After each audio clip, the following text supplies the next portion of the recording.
welcome back to another episode of Spiritual Shadow Boxing. Today we are trying to create or model a difficult conversation, a conversation about racism, a conversation about white privilege, white fragility, and the fact that there are people in this country who really need to be heard right now and whose voices need to be amplified, and those of us who really just need to listen and educate ourselves. So we'll start out with a couple of quick introductions and then jump into an uncomfortable and difficult conversation, because that's what we can do right now. Fereshta, you want to go first? Sure. Thank you, Kelly. Yeah, my name is Fereshta. I am a shadow work facilitator, study depth psychology, attachment theory, as well as coming from a war zone of Afghanistan. So the piece of sacred worth and the piece of everyone being given the same dignity is really up for me. And I just really want to learn here and understand where I can be an ally. So thank you for setting this up. Yeah. Kelly?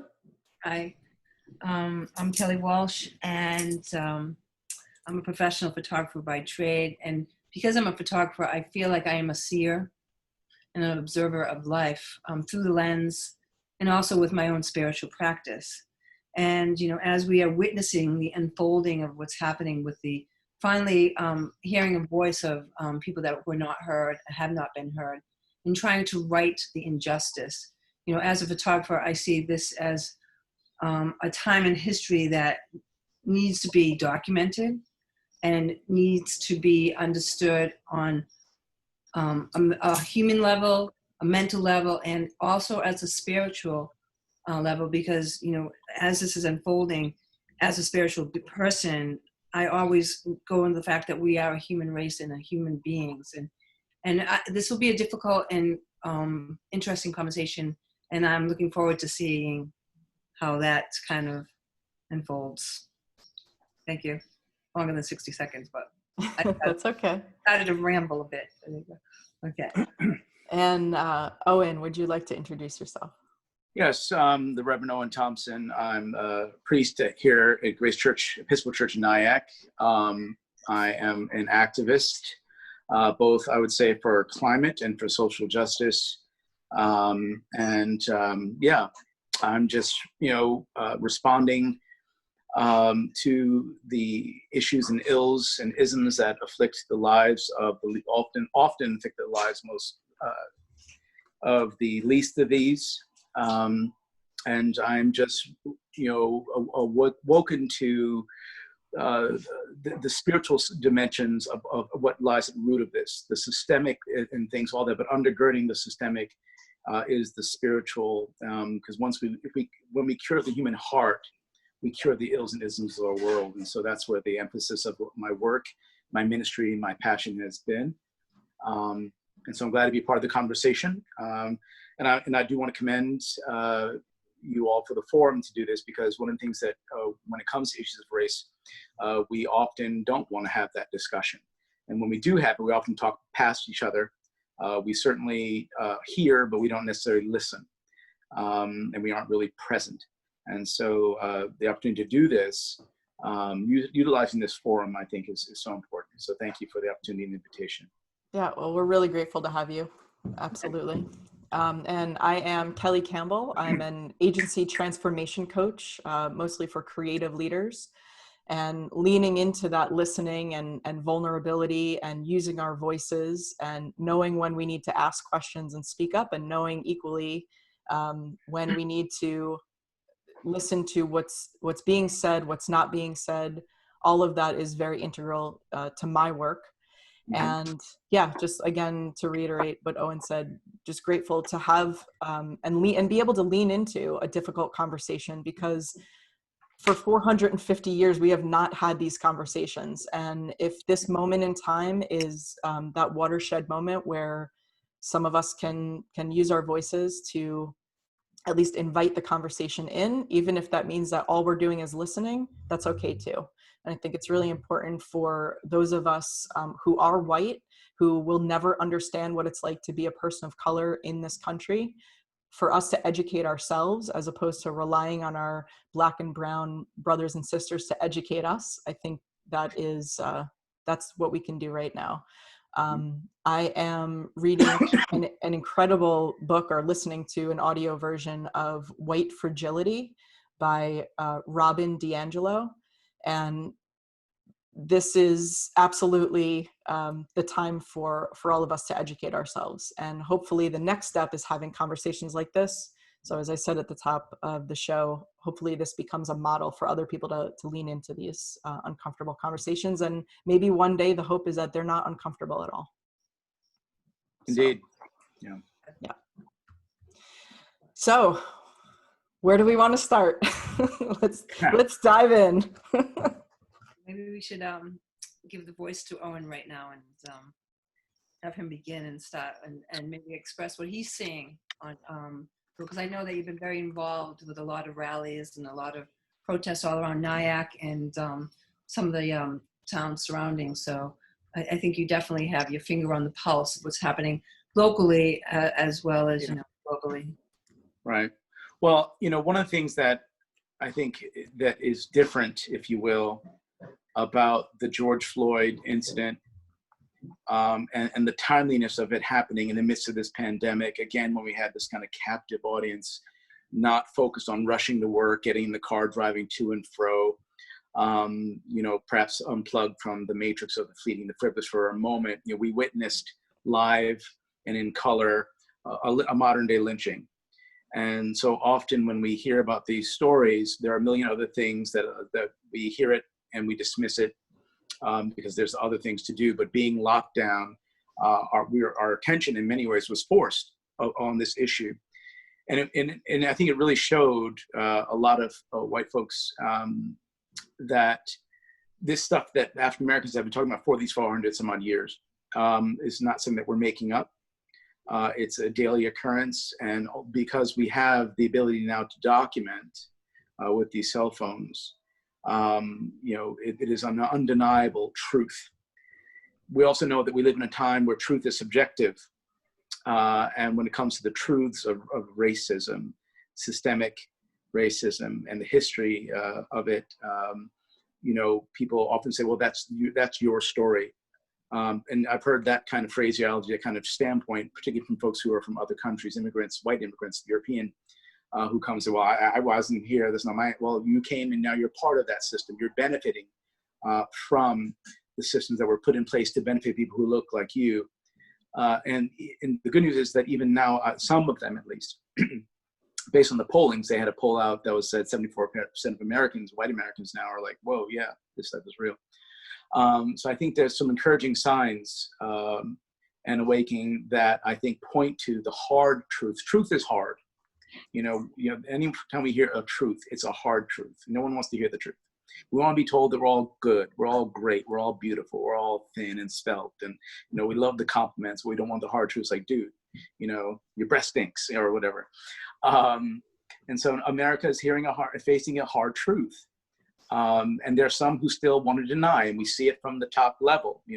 What happened in Lafayette Square at St. John's? Oh, there was no tear gas used on these peaceful protesters. There's always these lies and false narratives placed on African Americans who were put in the circumstances of George Floyd. Well, what did they do? Let's pull out their arrest records. Well, he had a counterfeit $20 bill, so that makes him, So there's all this effort to quash and subvert truth. But now we have the truth. It's there for all of us to see. And the question now is that we see the truth. Now that we see the light, are we going to go back into the darkness where it's all shadow, or are we going to actually move into the light and address this evil and deal with it once and for all? I had the privilege of going to and being invited to the Nyack Spring Valley. The NAACP of Spring Valley invited me last night to a huge rally where George Floyd's family actually were in attendance. And one of the things that I said to that group, I said, this is it. I said, we keep meeting under these circumstances. We keep meeting in protest. We keep meeting in righteous anger. We keep meeting in lamentation and sorrow and despair. But the question is, when do we meet in celebration for victory, for the final victory, and move beyond? And so I said, now, if this George Floyd moment does not bring us over the closer to over the threshold of tearing down structural racism, which is a demonic force, and anyone in spiritual realm knows when you name a demon, you have to exorcise it, right? And so we know what it is. And so my thing is, when do we finally rid ourselves of it? When do we turn all this passion, anger into action, real sustainable action? And the hope is that this will be the catalyst, because George Floyd's daughter said something so profound. She said, "Daddy's death has changed the world." Mm. And I'm hoping she was right. I'm hoping that is a prophetic statement that comes to pass. Yeah. So I do think that it's, if we look at just the timeline of what happened with George Floyd, coming out of 3 months of self-isolation and all of us being very worried about our own mortality, right, with the COVID-19. And, and you're absolutely right. We didn't have the distractions. And people, I've always said that this is a year of feminine, meaning the feminine energy, meaning of going in and taking away distractions so we can see the clear truth in front of us. And as we've been all of us have been in this cocoon of stripping away and revealing the true self, we witnessed this horrific moment in history, and that is a powerful that is such a powerful catalyst. And at this time and this moment, these two lives came together, and can change the world. We are all wanting change in the world. Yes. We all want to come out of this, not going back to sleep again, back into the old normal. We want to create a new world, a heaven on earth. So I think that the timing is not a coincidence. I think as an observer, a seer, you see the invisible hands in play of how we can even move forward as a human race together, and understand that,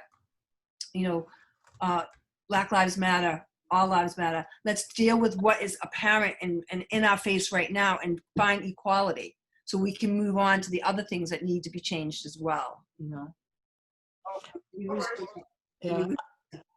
I think it's about having the difficult conversation, though, about, yes, we all want to move toward equality, but the uncomfortable conversation, in my understanding, is we have to name it, we have to look at it, we have to understand that this system of oppression has been going on for hundreds of years, and none of us want to talk about it. I was on a call with 19 other white people and one person of color this morning, and people were dancing around this issue. Nobody said the word racist. Nobody used the word racism. Nobody talked about white privilege. And that's what we have to talk about. And that's what I'm talking about when I say uncomfortable or difficult conversations. It's just not white privilege. It's educated, and it's also structured with wealth and being white. I mean, because there's all, well, it's all part and parcel in my opinion. Right. I agree. It's like, we're all, the three of us besides Owen are white women of privilege. We have, we've worked hard. I've worked hard for what I have in my life as a photographer, but I can never understand how to face that racism. I've never had to experience that in my life. Well, actually, Fereshta, do you identify as a white woman? I identify as a woman of color. Mm-hmm. I do, as an Afghan, and as and I think if I can piggyback on what Owen was saying, this captive audience piece has been powerful, because we do not have the escapism of busyness. Mm-hmm. And so we're being asked to sit with it. And I think we may have always had a degree of separation of, there has always been horrific things happening. Now it's on camera. Now it's undeniable. And from my point of view, there's the discomfort I'm sensing with people is that, I will call it guilt of not knowing what they didn't know, or not listening deep enough to know. Yeah. And it's like, so what? Yeah, sit with your guilt. It's not going to kill you. Be with it and take inspired action on behalf of your brothers and sisters who you can be an ally to right now. So when people say, oh, I don't want to go there because then I feel bad, feel bad. Mm-hmm. Who cares? You're not going to die. Feel bad, feel guilty. Don't make it about you. And then move into a allyship with anyone who needs a platform. I think that's just, you know, again, in my work, like people don't want to be uncomfortable because they're afraid they can't handle the feelings. We're pretty resilient. We can handle feeling bad about not knowing. And the antidote is the learning now. Yeah. Self-education. Yeah. And I think my thing is my goal, and I think the goal of others, I don't want to dare to speculate and generalize in that sense, but I do think that the goal is not to make people feel bad and or guilty. I'm not interested in white guilt. I'm interested in dignity for every person of color in this country. I'm interested in seeing this systemic racism and all of its forms broken down. And to your point, if you feel bad about that, that's your problem. That's not my goal. And that's one thing that people have to understand who take such offense, that we have to make the distinction. It's not about, someone had a post on Facebook that I shared around that was like, it's not about whites versus black people, or black people versus white people, it's black people versus racism. That's the enemy, that's the evil. But what the work that I think some white folks don't want to do is obvious by the avoidance, is they don't want to see how they benefit and because privilege is not about finances. It's not about your status in terms of economics and all those things and titles. Privilege is inherent by your birth, by the systems that were set into place, social constructs of which you benefit. And poor whites, when folks back in the day, 400 years ago, saw poor whites and poor blacks starting to get together 200 or so years ago, and starting to get together and say, hey, man, we're all, if I may be blunt, we're all niggas here. By the way we're treated. And if those of us who know the history of how poor whites were treated by the rich whites in Europe who sent them here, Britain. So they're all in the same boat. But when they started getting together, those in power were like, no, we can't do this. Let's create this, give them this privilege, and then make them so that they're better. And we saw that with the Hutsi and the Tutsi. We see this in India through colonialism, by the Brits. And so these are the things that white folks don't realize that they've inherited. And what we're asking for them to do, what they need to be doing, not really asking, but they need to do for themselves, is they need to realize how you have been fed a lie. You have been bamboozled. You have been living in it. This is why Obama and his family were such an affront to many white folks. Because if you build your whole life on a social construct, a myth that can be disproven by someone like Obama with degrees and pedigree and family and and morals and all those things, or you can prove through DNA. You go to 23andMe, I'm pure white bread, and then you find out you got black people in your background, you feel like Native. And so the whole thing that you put your life on is nonsense, is BS. And so that's why I think some people are so rattled, because then it requires change. It requires a giving up of that privilege. And when you see the benefits of it, why would you want to give that up? Why do you want to? This is why we look at what's happening with Donald Trump, if I may. He represents the last bastion of white male hegemony and supremacy. And that's why they're doing everything in their power to protect it, because they're being silent in the face of the obvious. They're lying, obfuscating, moving the goalposts, suppressing, doing everything in their power. And backing a man who they know is an idiot and an imbecile and a con man and a charlatan. They know, but he represents that. And they know that because the demographics of our nation are changing so rapidly, they know that if they don't do anything to cement it now, it's lost to them. And so who wants to give it privilege when you're the benefit of it, whether you realize or not? You are. I can't go to certain neighborhoods. People always talk about, oh, my family and I are going to pack up and we're going to take a ride across America and do a nice. I can't do that. I can't get on a road trip with my family and feel safe, Yeah. And that's the difference that I hope people start to realize and start in their own ways to deconstruct. And there has to be a willingness to come to the table. And again, that's why I thank you for the forum, because it begins, and I think the George Floyd is the spark that will begin, hopefully, this change in this conversation. And I don't know that it was just him. I think it was a culmination of so many people before him, male and female. Yes. Right. And so this was just, to your point before about the cell phone cameras, this was the one, not that others were not documented, but this was the one that was the most clearly documented. Right. So it felt culminating.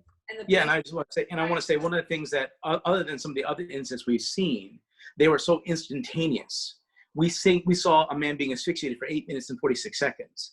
And so and I think everyone had that same, like, get off of his neck. Isn't anyone not going to jump off? And so I think that's the only difference between some quick shoot and the camera goes dark kind of situation. Not that it's right in any way, but I do think, and we didn't see Breonna Taylor, her unfortunate death. But I think that's when we're all sitting there with mouths agape, with hearts fluttering, with lumps in our throat for 8 minutes and 46 seconds. Yeah. And I do believe that we have as I have watched the footage and it's my own experience of a mourning, an intense, emotional, empathic mourning that I feel the whole world is in relation to what happened, and as shadow work, we know we were stripping away what no longer serves us, was stripping away veils of separation. And this is the most obvious veil of separation in our world and in the United States and the world itself. So it's like peeling away the layers, right? It's like, we need to come to terms with what's going on here as a collective wound before we can move forward and heal more things that need to be healed. To get to the point where we don't look at race, we don't look at gender, we look at the human essence, right, as a divine being. But there's steps to get to that, many steps, and because this has been ingrained and embedded in our psyche, and it has to be. And this is a great stripping away. This is a stripping away of the old that we talk about, the old paradigm which Trump and all the other people represent. They're doing whatever they can to hold on to this, but we are stripping it away, Yeah, and if we don't look at it, we just continue to excuse ourselves from the narrative, and I think that's what this is about. We have to look at it. We have to talk about it. We have to listen. Fereshta, I felt like I may have jumped in front of you before. No, that's okay. Yeah, I think with 4 of us all engaged, Yeah. it's bound to happen. And I was feeling tenderness just when you said, I can't pack my family in a car and take a road trip across the country. My heart ached when I heard that, and I feel it's important to personalize and humanize this. Mm-hmm. So as a father, husband, what does that look like? I would like to know what that feels like to feel like you can't do that in your own, in America, in your own country. I'm indeed, I've been a stranger in a strange land, increasingly more, and have experienced in throughout my 49 years with my family, don't go to this neighborhood, can't go to that place, always second guessing where, and the whole movie, the whole situation about the Green Book was that, the rules and regs that they set up for African Americans when back in the time of the Civil Rights Movement before, about where you can and cannot go for refuge, and that still exists to this day. And so I do feel, I feel guilty that I can't expose my kids to certain things, that I have to tell them there are limits, real or perceived in some cases, but that it's just a reality, and so we often we kind of tend to keep our roots the same.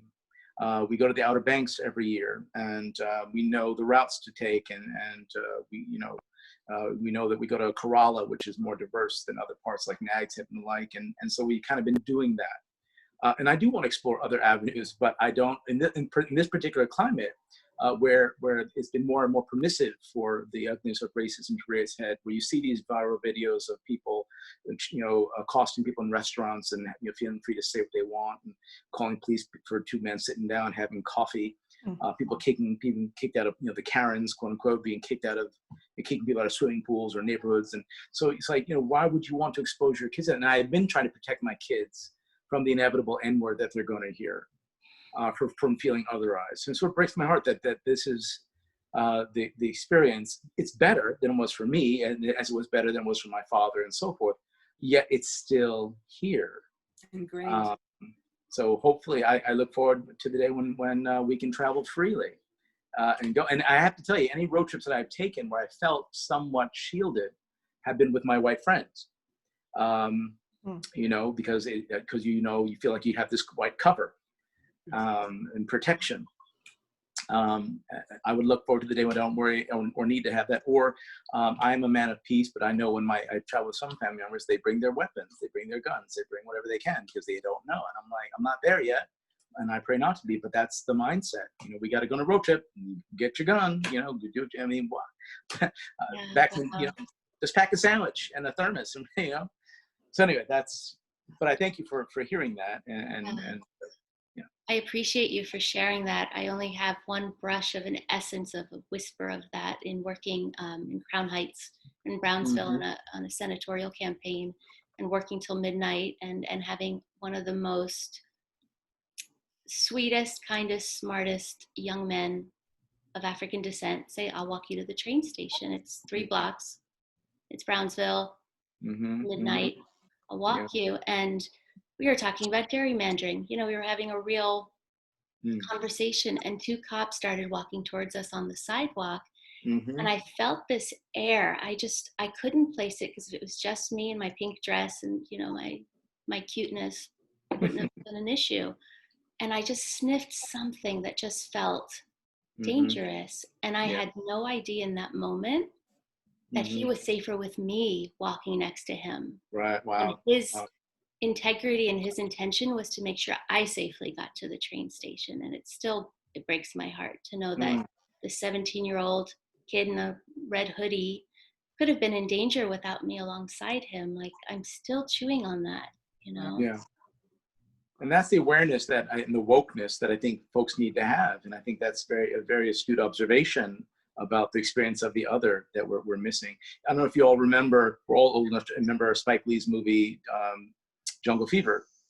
And the scene where he and Wesley Snipes and Annabelle Sciorra, probably her last name is wrong, but they're horsing around in the pretending to box and play with each other, and the cops came in and put the gun to his face, and she was like, "That's my boyfriend." He said, "What are you doing?" Telling them, he said, "I don't know her.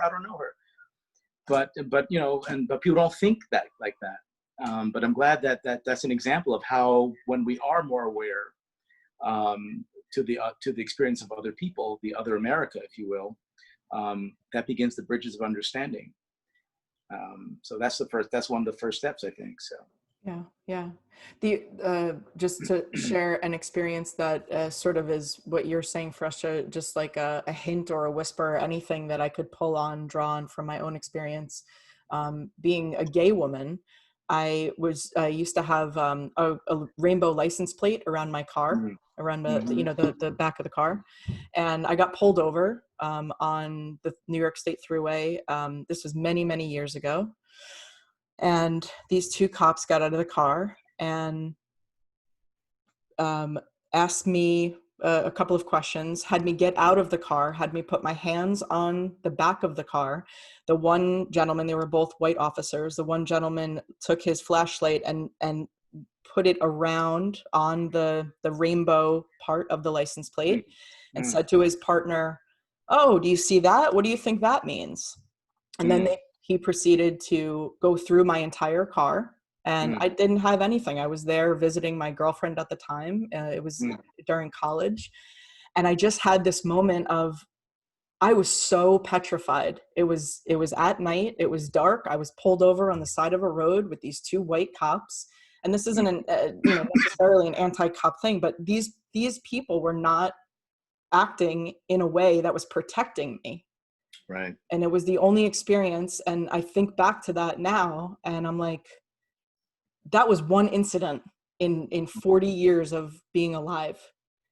That is what people of color go through every single day. And that awareness, that's, I think, what we have to look at. And most people, most white people have never had to go through anything like that, or most of us just will never know. We will never know what that experience is like. So we do need to educate ourselves, and we need to talk.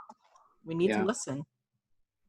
And that's why it's encouraging seeing these scenes of protest, of multicultural protest, diverse protest, and we see the cops are indiscriminate in who they're clubbing, pushing, shoving, spraying, shooting, pepper spray and other things, bullets in some cases. And so that's why I am hoping that, although I don't think it's not about equating, but I do think it is about a shared solidarity of experience. And this is why I'm glad that we're seeing and have seen in recent years more of an alliance between the LGBTQ community and African American community. Yeah. Seeing that that is because it is identity, and the ability to live with who you are, who God made you to be, and living with the dignity and the guaranteed safety that we all should be given, and opportunities. Yeah. And so I'm encouraged by what we've seen. And that's why I was saying at the outset, if I didn't say it here, I said at the other meeting, so forgive me, there's a blurring of the lines. But, I do think that one of the things that I'm hoping is a sustained alliance, and that it's not just one-time kind of thing, but we all say, yeah, this is real for all of us now. And there's a problem that we all can address together, because the reality is this, and I'll chime in. Racism can only be dismantled, killed, destroyed by white people. It is a white invention. And I cannot be racist. I can be prejudiced, I can be biased, I can be bigoted perhaps, but I cannot be racist because racism requires power. I don't have power, and I don't have institutional power to affect someone else's life. I cannot stop either of you on here from getting a loan, moving into a certain home, getting married. I don't have that power, so I cannot be racist. And I think we need to realize that too, because I'm also tired of the counter, you're being reverse racist, no such thing. So anyways, I just, yeah. Well, go ahead, Cal. I do believe that, you're absolutely true when you say racism is about power, and I think, how do we move, okay, so we've had this catalyst, we've had this experience, we're willing to have an open dialogue. We're willing to move forward. So how does that look? What does that look like, right? And I think I think words are so important as we move forward. Again, removing the separation that we are creating ourselves. Rupert is English, and he always will say to me, everybody in America says I'm Italian American, or I'm African American, or I'm Chinese American. Right there in itself is a form of separation that we are creating with our own words and identifying ourselves. And we would have this discussion about it, because he's like, you are all Americans, right? Why are you dividing yourself already by just claiming that I'm an Italian? Because I'm an Italian, I always think I'm an Italian American. I'm very proud of my heritage as an Italian, but I am an American, right? And I want to create a future world that is stripping away from these words and phrases that we choose to separate, so it is like, how do we move forward, and what does that new future look like, with the police officer? My brother's a police officer, and he is actually he's been told to put his car in the garage because they're worried about people attacking his family, all that. So they have this fear as well, and it's like it has to begin with the training and a relearning and taking that power away and have the power spread out, so there is not power over anybody in the world. Black, women, Chinese, anything. It's that stripping away from the power so we all have an even playing field. So, because I sympathize with my brother when he's going, because my brother's a good cop and a good man, and he's just been put into this, a grouping of brutality with cops, and there is such brutality with cops. So why don't we look at that? And Owen, how do we change that? Is it new training? Is it learning how that we can teach police officers to have more of an understanding to deal with these situations? I don't know. These are the questions I talk about and think about, because we're at this point right now. What's the future going to look, and how are we going to change it? How are we going to create what we've created right now? Ride the wave of this catalyst, so it doesn't just fizzle out. After it starts going back to the restaurants and the movies and all that other stuff in normal life, Yeah, I think there's two ways of looking at that, if I can. Or anybody else want to field that? Or, I think there's a few ways of looking at about labeling identity and those types of things. I think, part of that's just the natural way that we interact and we understand our histories, our ancestries, and so on.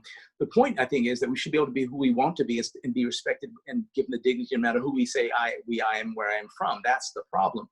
I think the problem, too, is that we also assign certain we assign stereotypes with certain ways in which we identify ourselves clearly. Yeah. For example, I was thinking of this the other day, and I'm still trying to articulate it, but I said, I am Black, but I'm also not Black. And what I meant by that is, I am Black in the sense that I acknowledge my visual appearance, my ethnic history, because I think race is a construct. So I don't think there's such a thing as race. So I do acknowledge that, of my blackness in that sense, and so forth. But I also think that there's another side of being black, but I'm not black by the way society would like me to be black, thuggish, ignorant, dangerous, blah, blah, blah. So that's the narrative that someone else wants to force on me. So I am both black and not black. And the way I kind of compare that was with this Trump Bible thing, right? Yeah. So he goes to the thing, holds up the Bible. Now the Bible he held up is not mine. My Bible is not used for violence, white supremacy, nationalism, and particularly not stunts. But so the Bible that he held up, and many white Americans, particularly evangelical, hold up, that's all about division and superiority. And all that's not the Bible that liberated the slaves. Right. That's not the writings of the Israelites who came out of bondage to freedom. So it's two different things. So I am black on my terms, not on anyone else's terms. And so that's the problem. We tend to, once we label, once we define ourselves, we cannot allow someone else to project onto us what their vision or their view is, or of that definition of who we are. That's where I think we get into that, kind of thing. The point is that we should be able to be who we want to be, but we should all be given the respect how we choose to identify ourselves. Yeah. Right. Yeah, I think it's to answer. I mean, not that I have the answer by any means, but just to call into how do we move forward. I think there are so many ways. It's not a magic bullet, right? It starts, I think, with. I think one of the things that I struggle with is, what can I do, right? Like, what can I, as one individual person, what can I do? And there are probably 27 things I can do each day. The reality is I might only get 2 or 3 of those done. And whether that's being an ally, whether that's, supporting an anti-racist cause, putting my dollars where I feel that they would be working best in order to be that ally, putting content out, or just listening to a book, educating myself, purchasing from Black-owned businesses, whatever it is. There are so many things that we can do. And think about what starts to change if each of us knows that there's these, I'm just making up the number, but there's 27 things we could do each day, and we decide to do 2 or 3. If every single one of us started to do that, then you start to have this huge wheel that starts to just grind and turn just a little bit, and then it becomes more normal practice. I think it breaks down barriers. Listen, nobody has the answer. Nobody's gonna solve racism with one thing. But I do think that this is a huge watershed moment, and I think that this is a gift and an opportunity that we've been given. Exactly, I agree. That's the best I can do. Yeah. So. Yeah. I also feel, as individuals, we can check our projections, right? We can just check ourselves where we have automatic projections on people. And a big piece, right? This is the long game. I anticipate the next 50 years of my life doing this work. So 2 or 3 things a day in the scope of 50 years, we got to look at this from that long view of, I'm forever going to be learning, growing, allying. And as the tides turn, we can be a huge force. I talked to a friend yesterday who said, it's easier if you fight alongside us. Right? It's been hard to fight without you. Yeah. And I don't know, Owen, if that resonates, but that was like, I felt welcomed into being alongside. Yeah. I mean, clearly there's acknowledged that we cannot do this by ourselves. And the success of the civil rights movement was because we had Jewish allies, Muslim allies, male, female, white, black, and so on. That's why, that gives it, I think, not only does it give it a broader coalition, but also gives it, if you will, it does give it that sense of cover, if you will. Shared power, maybe. And shared power, exactly.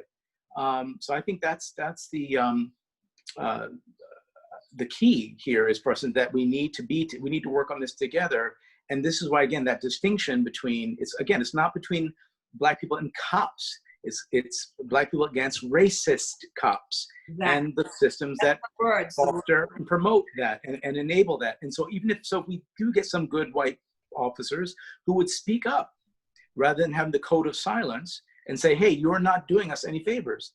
And this is like, and cops have to understand, and there's a wonderful kind of awakening and a parallel that I'm seeing between cops too, because unlike my white counterparts, I don't have the luxury of being an individual, all right? So one black person does something, we all are labeled with it. Because often when we hear about a murder that's happened before the identity of that person is revealed, all black folks, they're bated breath saying, don't let it be a black person. Because that's the last thing we need is, and the police are starting to recognize that when one or more cops act this way, you're all being labeled this way. Mm-hmm. And so the hope is that you'll have more and more of them speaking up. And the thing is, you heard it from some of the police chiefs, but you didn't hear it from, they're not allowed in the forms of which they currently are serving. But I would love to hear more and more officers say, and I've been trying to pull one aside at some of these parts, said, brother, come on, what you saw was wrong. And have them say, that's right, that's not how we're trained. So I think the more and more that we have that type of honesty and willingness to step outside of comfort and safety and say, yeah, this is not who we are as a collective. And the more and more white folks, to your point, Kelly, with a Y, that we're willing to do those individual, take those individual steps to a day, it will lead to that turning of that wheel, because it's going to get easier. The more you do, it becomes habit, it becomes rote, instinctive. And one of the things I need to stop doing as a black man, because one thing I need to change, quite frankly, is stop trying to make my white friends feel comfortable and laughing at something that may not be funny, or pointing out the racism of something they may have said, and making them aware of the moment that you're out of line here. Because I've often done that to keep the peace. I've shut my mouth and be like, okay, yeah, you just called me boy, but you don't realize how that I don't like that. You know what I'm saying? Yeah. So I think I need to start being, okay, man, that's not cool, to help educate my white counterparts. Well-meaning, loving they are. Sorry. Right, which is not your job to educate them, It's not, but it is your job to use your voice. Yes. And if in using your voice you make one of us uncomfortable, good. Yeah. Good. Please do. Yeah. Please do. Yeah. Please do. And I had a friend I talked to over the weekend, and I said, like I didn't know exactly where to go, what to say. And I was just talking to her, and she said, you're going to fuck it up. Like, because my whole thing was like, I don't want to say the wrong thing. And she was like, chances are you're going to fuck it up many times, and we're going to call you on it, and you're going to learn. And that's so much better than shrinking in silence. Right. Yeah. Well, that was sort of how I felt about even recording this today. It was like, yeah, we don't know what we're going to say. I certainly have very little to zero experience in, having a conversation like this. And yeah, we're going to fuck it up. And you know what? Maybe that's okay. Maybe allowing yourself to fuck it up is the model, right? Yeah. It doesn't have to be perfect. We have to let go of this perfectionism. I think we think about putting ourselves out there, or saying the wrong things, or not being PC, or being judged, or reputation, all of these things. Like, let it all go. Let's just have the conversation. Yeah. Right. To err is human, to forgive is divine. I think, it's authentic when we fuck up, but because it means we're willing to step out of comfort and stumble, and so forth. And so I wish more and more of us would be willing to ask questions and to, did I say something wrong there? But again, we're so afraid to even come to table. This is why this setting is so important for us. And this is why I was saying that at the outset, that so much of this has been talked about in the abstract, but now I think we can now talk about it in the real, and see this is real. And now where do we move from here? Are you willing to listen now that you've heard, now that you have seen, are you willing to listen? And then are you willing to grow? And then in growing, you're willing to change. Yeah. Hard questions.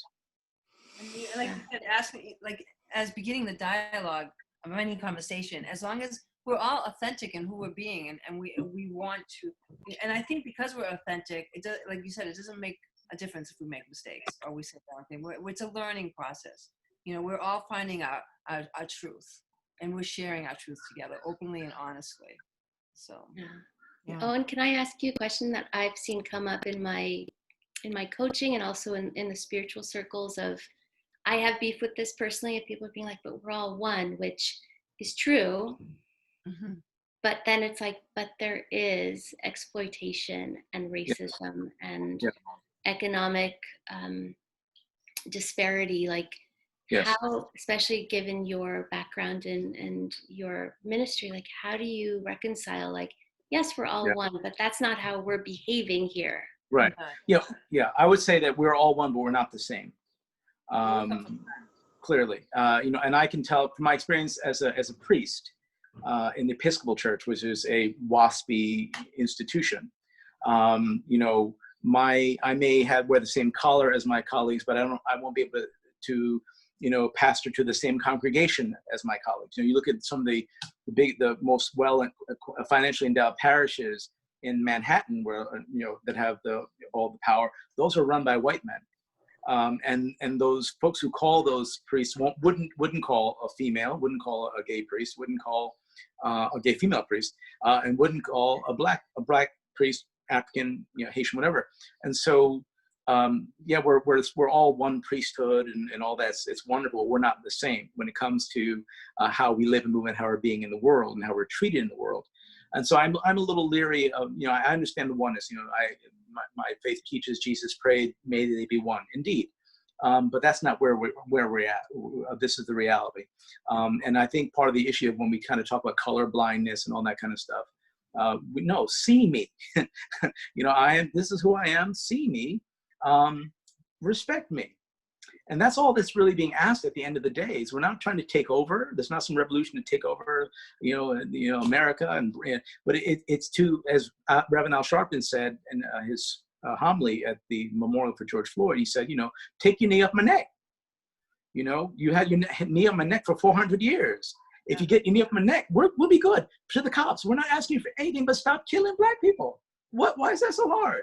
You know what I mean? It's not a impossible demand. So I think that if we can definitely acknowledge, our commonness, but also recognize the diversity that lies within and respect it, because diversity is beautiful. We weren't made one shade, and I'm not saying we're, God was the paintbrush. We all know how migration works. But and what's interesting, we all know all of us on the screen right now, trace our ancestry back to Africa, right? But our ancestors migrated in different parts of the regions, and they, through evolution, here we are. But why can't we be different and one at the same time? Mm-hmm. One in our common that we all want: security, safety, dignity, love, respect, right? That's where we agree. But we're not the same, particularly if you treat me differently. If you benefit and I don't, then we're not brothers in that sense, because right. you're excelling and I'm down here. That's so anyways, if that answers it. No, totally. That helps me a lot. And for me, I came from Agape in LA, where it was unity through diversity. Mm-hmm, mm-hmm. And the term that keeps coming up in my heart, and my heart's very tender around this, is sacred worth. Sacred worth of every human being. Yes. Is, for me personally, the goal. Right. Amen. And I would say, if I may, I think that's God's dream. And I think the greatest tragedy that I would say breaks the heart of God, is that we have failed to be brothers and sisters. And the story, if I can give a little scriptural reference for at least two, one would be, if you look at the story of creation as it's played out as metaphor, I don't think it's literal, let me be clear. But, Adam and Eve, they are made from each other, rib, from the man to the woman. We get that story. So what happens when the snake enters in and creates this kind of, tension? The first thing they did was blame each other. It was him, it was her. And we've been doing that ever since, right? Forgetting that we are one, and we are of the same. And so we keep, and when we move beyond the tit for tat, us versus them mindset, and we recognize the common humanity that we all share, that's when I think we'll reach the end goal. That's the goalpost. That's, the beloved community. That's the kingdom, the heaven on earth, if you will. Yeah. But we're not there yet. But the hope is that people like us will begin to awaken others to the divine within themselves, and to recognize the divine in each other. One of the things, if I may say real quick, is like you saw this happened in Central Park with Amy Cooper and Chris Cooper. Mm-hmm. One of the things that was so kind of ironic was that they both had the same name, right? Now, who knows if our ancestors owned his back in the day, but the point being is like, here they are, a brother and a sister, if you will, in the eyes of Spirit of God. And because of the social contracts of the world in which they live and move to have their being, she automatically turns on her brother and could have gotten him killed. James Baldwin said it. James Baldwin said it in a lecture, and his text. He said, "You know, America's been killing. You're killing your brother. You're killing your father. You're killing your lover. You know." And he said, and when do we realize that? But the more we talk about, get together and share story, and I think we'll get to that point. So we have to keep at this. Yeah. And to talk about that concept of oneness, that I know exactly what you're talking about, is and how have we moved away from that ideal of oneness? And I do believe because we've been programmed with the lack of mentality, and that we programmed from thousands and thousands and thousands of years ago, programmed that I have lack of, so that means I have to hold on, I have to control, this is mine, I'm better than you. Yeah, that's where I was going to go to. And, you know, this ingrained sense of lack of, you know, if you want to bring it into the spiritual world, is because the ultimate separation that we feel is our separation from God. And from there, the separation just moves down. And then the lack of mentality and the fear and the greed, and it just divides and separates. And then people that want to have that lack of feel that they need to have power. And once they have power, they don't want to let go of the power. Right. And then it just becomes worse and worse. So, you know, finding the stem of it is, I do think, is that sense of oneness that we don't experience, is because we've been told that I have to hold on because I might not have enough for my family, for my community, my tribe, for the world. And it's been thousands and thousands of years of our psyche, of our human consciousness, I feel. That's the divisive competitiveness, right? Mm-hmm. Like if you had this other more abundance mindset of there's plenty to go around, therefore I don't view anyone as competition. If I have more, I want to give some of that away so that we all have the same. I mean, yes, I understand that that's utopian, but like you said, that's God's work, right?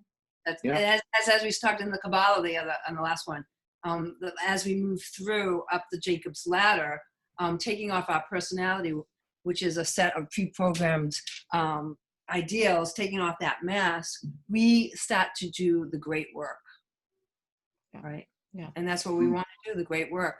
You know? Well, I think that's a really good place to end. And I know we're going to do a part 2 of this discussion with another guest that Fereshta is going to bring on. So, Owen, thank you so much for joining us. Thank you, Owen. I really appreciate it. Thank you. Thank you for everything you're doing, for the witness that you're bearing, for the spiritual undertaking and awakening. You know, and we are all in our own ways, prophets in our own rights, doing what we can to awaken people to their belovedness. I think that's the essential work. So keep on keeping on. And if you need me, I'm here. Thank you. Thank you. Thank you.